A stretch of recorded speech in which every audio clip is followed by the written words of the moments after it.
ৰাজীৱ চৌধুৰী গাঁও হাৰচাপাৰা।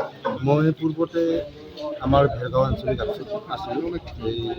মই তেতিয়া সেই আঞ্চলিকত পাব্লিক ৰিলেশ্যন ছেক্ৰেটাৰী আছিলোঁ আজি প্ৰায় 6-7 বছৰৰ আগত।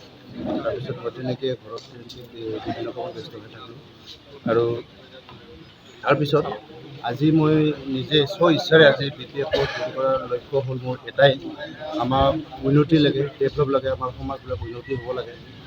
এই বিগত বছৰত যিমানখিনি আমি এই উন্নতি বিচাৰিছিলোঁ আমি সেইখিনি পাব লগাখিনি আমি দেখা নাই। এইটো ৰাইজেও গম পাই, সকলোৱে দেখি আহিছে, আমিও দেখি আহিছোঁ। সেয়েহে আমি আৰু ইয়াতকৈ আৰু উন্নতিৰ একমাত্ৰ পথটো আমি BPF-ত দেখা পাইছোঁ।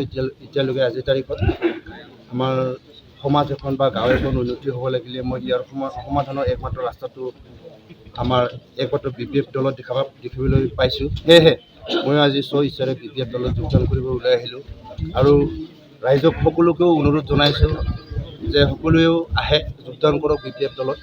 আমাৰ এই ৰাইজৰ বা গাঁৱৰ সকলো এই উন্নতিৰ স্বাৰ্থত মই এইখিনিকে কৈ মোৰ বক্তব্য সামৰিছোঁ।